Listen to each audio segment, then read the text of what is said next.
और प्यारे साथियों 10 वाले 12 वाले, तुम्हारा अगर बोर्ड एग्जाम आ गया, तुम्हारा कल परीक्षा है, कल ही तुमको जाना परीक्षा देने, तो एक ऐसी वीडियो लाया हूं, आधे घंटे में तुम्हारा 8 नंबर व्याकरण में तुम्हारा रस छंद अलंकार सब कुछ मैं तय कर देने वाला हूं। यही तुम्हारे बोर्ड एग्जाम में आएगा। कक्षा 10 में जो बात तुम्हारा 20 विकल्प आता है, जो अलंकार आता है कि पहचानिए उपयुक्त पंक्ति में कौन सा अलंकार है, 1 मिनट में तुमको समझाता हूं। देखो मेरे भाई, देखो देखो बोर्ड एग्जाम में 90 प्लस कैसे स्कोर करें, एक लाइन में उत्तर समझ लो। जब तुम बोर्ड एग्जाम में हर एक पेपर में हर एक क्वेश्चन को अच्छे से करोगे, सब कुछ लिखोगे, एकदम सही सही लिखोगे, तब तुम्हारे 90 प्लस आएंगे, गारंटी के साथ है। ठीक है, तब देखो काव्य की शोभा बढ़ाने वाले तत्वों को अलंकार कहते हैं। बच्चा बच्चा जानता है, ये डिफिनीशन आपको पता हुआ है। ठीक है, जैसे एक आभूषण एक औरत का शोभा बढ़ा देता है, ठीक है, वर्दी एक इंसान का शोभा बढ़ा देता है। ये तुम्हारा क्या है, ये हमारा अलंकार है। लेकिन हमको ये नहीं पढ़ना है, हमको पढ़ना वही जो बोर्ड एग्जाम हमारा है। क्यों? क्योंकि कल हमारा बोर्ड एग्जाम है। ठीक है, तब देखो जो तुम्हारा एक एक नंबर यहीं पर क्लियर करूंगा, 8 नंबर।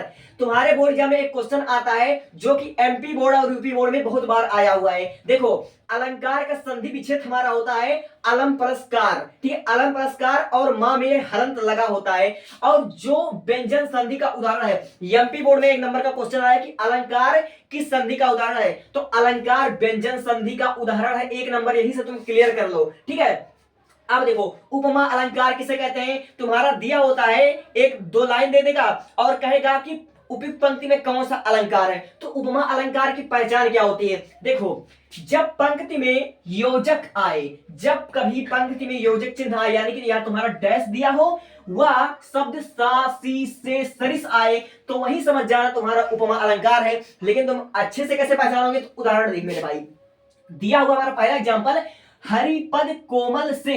ठीक है, हरिपद कोमल से यानी कि भगवान हरि नारायण का जो पद है वह बहुत कोमल है। ठीक है, लेकिन हमको सिर्फ पहचानना, क्योंकि मुझे 1 नंबर चाहिए बोर्ड एग्जाम में, मैं अभी समझौता नहीं कर सकता। तो दिया हुआ है हरिपद कोमल से, तो आप लोग देख सकते हो कोमल और से के बीच में हमारा योजक चिन्ह आया हुआ है। तो यह किसका पहचान है, यह उपमा अलंकार का पहचान है। लेकिन यह बात अधूरी है, जब कभी योजक चिन्ह के बाद तुम्हारा से दिया हो, सा दिया हो, सी दिए हो और सरस दिया हो, तो ही वह उपमा अलंकार होगा। ठीक है, देखो हरिपद कमल कोमल से, तो तुम्हारा बीच में यह योजक चिन्ह दिया हुआ और उसके बाद से शब्द आया हुआ है, इसलिए तुम्हारा उपमा अलंकार हुआ है। और इसी प्रकार दूसरा एग्जांपल देखो, पीपर पात सरिस मन डोला उतर रही संध्या सुंदरी परी सी। अब देखो परी और सी के बीच में तुम्हारा क्या आया हुआ है, योजक चिन्ह आया हुआ है, और योजक चिन्ह के बाद तुम्हारा सी दिया हुआ है। सी दिया हो, अगर यह सी ना दिया होता तो कोई दूसरा हो जाता, लेकिन तुम्हारा परी और सी के बीच में डैश लगा हुआ और उसके बाद सी दिया हुआ है, इसलिए तुम्हारा उपमा अलंकार है।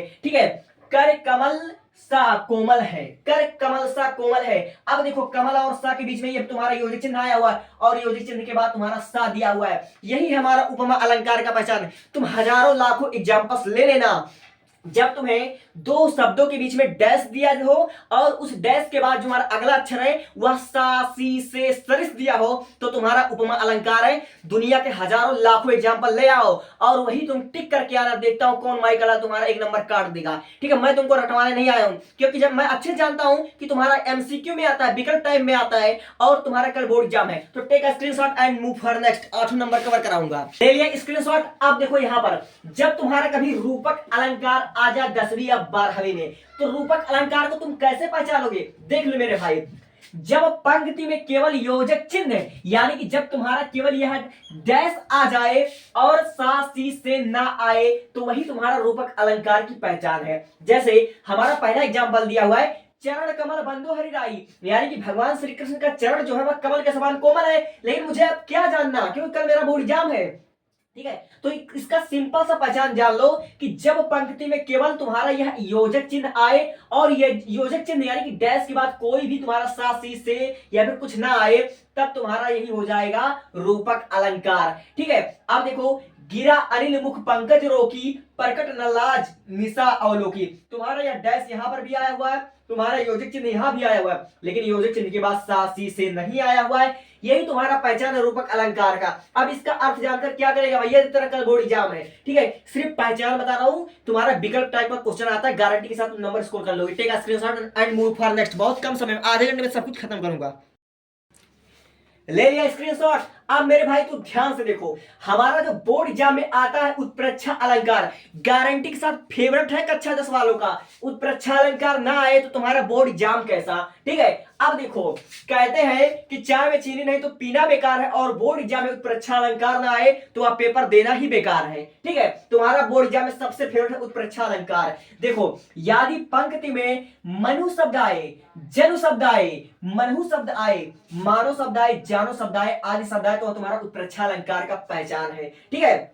देखो, सोहत ओढ़े पीत पटु श्याम सलोने गात, मानो नीलमणि शैल पर आपत्ति परो प्रभात। यह तुम्हारा मानो शब्द आया हुआ है, इससे साफ पता चलता है कि यह तुम्हारा उत्प्रेक्षा अलंकार है। अब देखो, नेत्र मानो कमल है, नेत्र मानो कमल है, यानी किसी भी पंक्ति में, किसी भी श्लोक में, किसी भी लाइन में अगर तुम्हें मनु शब्द दिख जाए, जनु शब्द दिख जाए, मनहु शब्द दिख जाए, मानो शब्द दिख जाए, जानो शब्द दिख जाए, तो आंख बंद करके क्लिक कर देना कि वह उत्प्रेक्षा अलंकार है। उत्प्रेक्षा अलंकार का पहचान जब भी आ जाए 3-4 शब्द याद कर लेना, मनु, जनु, मनहु, मानो, जानो, 5 शब्द याद कर लेना, पहचान तुम्हारा हो गया, ठीक है। अब देखो, और तुम्हारे गारंटी के साथ 7 में से 7 में से आ सकता है उत्प्रेक्षा अलंकार, इतना इंपॉर्टेंट है। तो टेक अ स्क्रीनशॉट, आधे घंटे में सब कुछ फिनिश। अब अंतिम का 2 अलंकार देख लीजिए मेरे भाई, ये दोनों मोस्ट रिपीटेड अलंकार हैं। देखो देखो मेरे भाई, जल्दबाजी के चक्कर में राइटिंग करने बैठ रहा, क्योंकि तुम्हारा बोर्ड एग्जाम बहुत ही नजदीक आ गया है। देखो, अतिशयोक्ति अलंकार, ये तुम्हारा बहुत ही इजी अलंकार है। देखो, जब तुम किसी भी बात को बढ़ा चढ़ाकर बोलते हो ना, तो उसी को बोलते हैं अतिशयोक्ति अलंकार। एक बार हम इसको पढ़ लेते हैं। जब किसी बात का वर्णन बहुत ही बढ़ा चढ़ाकर किया जाता है, तब वहां पर अतिशयोक्ति अलंकार होता है। एक एग्जांपल से पढ़ो, हमारा जो पहला एग्जांपल है वह दिया है, चांदी जैसा रंग है तेरा, सोने जैसा बाल, एक तू ही है धनवान और बाकी सब है कंगाल। क्या अंबानी की बात हो रही क्या? जब कोई बात आप लोग बहुत ही बढ़ा चढ़ाकर करोगे, बहुत ही बढ़ा चढ़ाकर, जैसे आपको अगर किसी को इंप्रेस करना हो तो आप लोग उसका तारीफ करते नहीं हो कि सोने जैसा बाल है तेरा, ठीक है, ऐसा है झील जैसी आंखी, तो क्या सच में ऐसा होता है क्या? नहीं, आप किसी बात को बहुत ही बढ़ा चढ़ाकर बोलते हो। सोने जैसा बाल है उसका, अगर उसका बाल सोना होता तो सोना काटकर तुम बेच ना लेते, तुम धनी ना बन जाते, आए तुम संपत्तिवान बन जाते। क्या फायदा साजन बनने का जब तुम बाल बेचकर करोड़पति बन जाते। इसलिए जब किसी बात को जब तुम बढ़ा चढ़ाकर लिखोगे, कोई एग्जाम्पल पढ़ना, जब उसमें लगे कि वह बात बहुत बढ़ा चढ़ाकर लिखा, तो वहां पर पकड़ लेना कि वह अतिशयोक्ति अलंकार होता है, ठीक है। तो अतिशयोक्ति अलंकार, किसी भी बात का वर्णन बहुत ही बढ़ा चढ़ाकर करना, वही होता है अतिशयोक्ति अलंकार। एक बार आपसे पढ़ लेते हैं, चांदी जैसा रंग है तेरा, सोने जैसा बाल, एक तू ही है धनवान और बाकी सब है कंगाल, ठीक है। ये हमारा बहुत ही इंपॉर्टेंट आपका होता है। अब एक और बचा हुआ है जो आपके बोर्ड एग्जाम में पक्का इंपॉर्टेंट है, और बाकी सब चीजों को, फालतू चीजों को मैं कवर नहीं करवा रहा हूं, एक बात को ध्यान लेना, जान लेना। अब देख ले बाबू, जो हमारा अगला है वह मानवीकरण अलंकार। ये भी आपका बहुत ही इंपॉर्टेंट है और बहुत ही इजी है।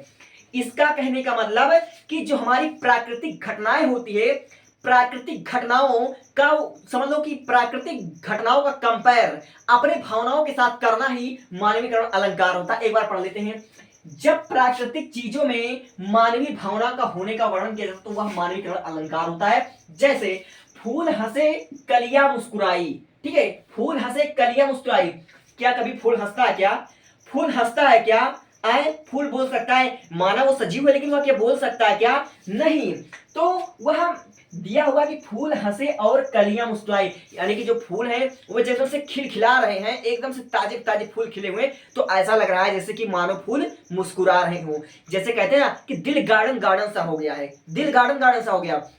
क्या तुम्हारे मतलब दिल में पेड़ उगाए हैं क्या? आए, पेड़ उगाए हैं, दिल गार्डन गार्डन सा नहीं हुआ है। आप किसी प्राकृतिक घटना का, आप प्राकृतिक घटना को अपने भावनाओं के साथ, अपने इमोशन के साथ उसको जोड़ रहे हो, तो वही होता है मानवीकरण अलंकार, ठीक है। तो तुम्हारा अलंकार हो गया और इससे ज्यादा नहीं आएगा। मैं सिर्फ इस वीडियो में पहचान बता रहा हूं कि अगर तुम्हारा विकल्प टाइप का वीडियो में आता है, एक भी मतलब पेपर में आता है एमसीक्यू टाइप में, मल्टीपल चॉइस क्वेश्चन में, तो तुम गलती मत करो, और इससे आसान भाषा में कोई नहीं समझाएगा, ठीक है। अभी मैं आपको डिफिनीशन लिखवा रहा, तो डिफिनीशन को समझाता, तब एग्जांपल्स को समझाता, तो 1 घंटे में तुम्हारा अलंकार ही नहीं पूरा होता। अलंकार का केवल 1 घंटा लग जाता इतने सारे अलंकार को समझाना, ठीक है। मैं सिर्फ पहचान बता रहा हूं ताकि 10 में तुम एकदम से टिक लगाकर नंबर स्कोर कर ले जाओ, ठीक है।